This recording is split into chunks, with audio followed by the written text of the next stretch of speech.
오늘도 주님의 도우심이 구체적으로 경험되어지고 확인되어지는 복된 날 되시기를 예수님의 이름으로 축복합니다. 가정의 구성원들이 제 역할을 못해줄 때, 아버지는 아버지의 역할이 있고 어머니는 어머니 역할이 있고 자식은 자식의 역할이 있는데, 그 자식이 말을 안 들을 때 어머니의 말도 안 듣고 아버지의 말도 안 듣고 그 누구의 말도 듣지 않을 때 그 자식을 어떻게 해야 될까? 참 난감할 때가 많이 있습니다. 그 부모의 말을 안 듣는 자식은 틀림없이 하나님의 말씀도 안 들을 겁니다. 그런 자식을 어떻게 해야 될 것인가? 그 19절 보십시오. 그의 부모가 완악하고 패역한 그 아들을 끌고 성문으로 가라. 이때 구약에서의 성문은 오늘날 재판소와 똑같습니다. 그 성문에 가면 그 마을에 살고 있는 원로들, 나이가 많고 경험이 많고 모든 사람들이 존경하는 그런 원로들이 있습니다. 그 19절 끝에 그렇습니다. 그 성읍 장로들에게 나가서 그 원로들이 그 부모가 하는 말을 듣고 그 자식에 대하여 이제 결정을 합니다. 어떤 결정을 하나 보십시오. 20절. 그 성읍 장로들에게 말하기를 우리의 이 자식은 완악하고 패역하여 우리 말을 듣지 아니하고 방탕하며 술에 잠긴 자라. 늘 술에 취해 있는 자식. 결정을 합니다. 그 성읍의 모든 사람들이 그를 돌로 쳐 죽일지니 세상에 그 어머니 아버지가 얼마나 힘들고 고통스러웠으면 재판장으로 끌고 갈까요? 이 아들을. 한두 번 해봤겠습니까? 권면을. 한두 달 했겠습니까? 지속적으로 말 안 듣고 술에 취해 있고 완악하고 패역하고 거역하고 대적하고 불순종하고 돌로 쳐 죽여라. 아마 자식을 이렇게 돌로 쳐 죽이도록 재판장에 갖다 주는 부모의 마음은 이미 자기가 돌에 맞아 죽는 심정일 거예요. 아들이 죽기 전에 이미 그 아버지 어머니는 자기가 돌에 맞아 죽는 고통스러움이 꽤 오랫동안 지속됐을 것입니다.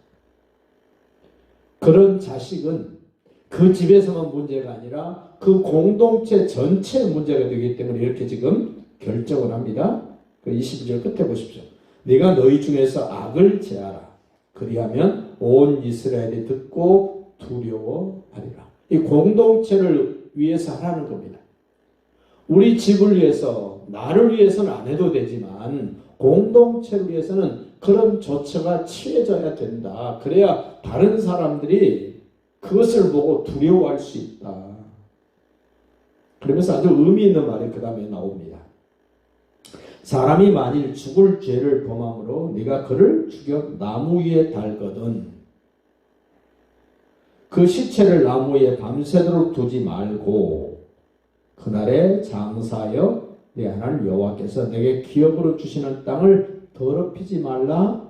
나무 위에 달린 자는 하나님께 저주를 받았으니라.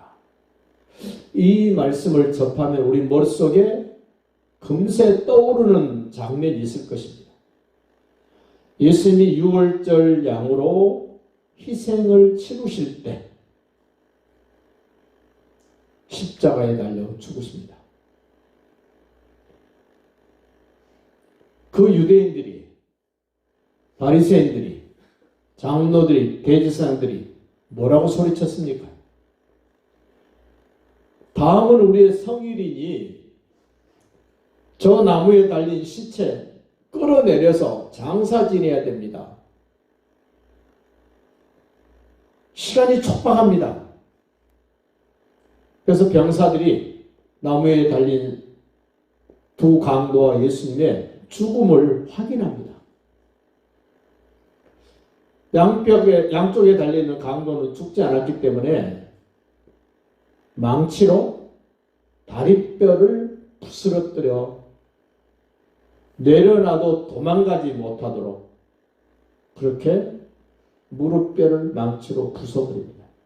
예수님에게 다가가봤더니 예수님이 이미 숨이 끊어졌고 운명했습니다. 그래서 예수님의 다리뼈를 부술 필요가 없어서 그대로 그냥 십자가에서 내립니다. 예수님의 죽으심은 죽는 그 순간도 뼈가 하나도 꺾이지 않았다는 그 말씀을 응하게 하시려고, 이루시려고 예수님은 그렇게 빨리 운명을 하십니다. 그 빨리 운명했다는 말을 좀 우리 자신에게 연결시켜 보십시오. 세상에도 어떤 사람을 사형에 처합니까? 흉악범들입니다. 죄가 심각하고 무겁고 많은 죄를 지은 사람을 먼저 사형을 시킵니다. 내가 얼마나 죄가 많았으면 나를 위하여 죽으신 예수님이 강도들보다 먼저 운명을 하실까? 내가 참 큰 죄인이었고 심각한 죄인이었다는 것을 느끼셔야 됩니다. 자, 나무에 달린 자마다 저주를 받은 자다. 확실하게 예수님은 내가 받아야 될 저주를 십자가 위에서 받으신 겁니다. 당하신 겁니다. 그래서 내 저주가 해결됐습니다. 이 저주가 등장할 때마다 야곱이 자기 아버지 이삭에게 축복을 받으려 들어가려고 그럴 때 야곱의 마음속에 턱 걸리는 게 있습니다. 혹시 아버지가 나를 에서가 아니고 야곱인 줄 알고 저주하면 어떻게 합니까? 라고 말할 때 그 어머니 리브가가 이 저주의 문제를 담당을 해줍니다. 아들, 야곱, 그 저주 내가 담당해 줄 테니 너 걱정하지 말고 아버지한테 가서 축복을 받아.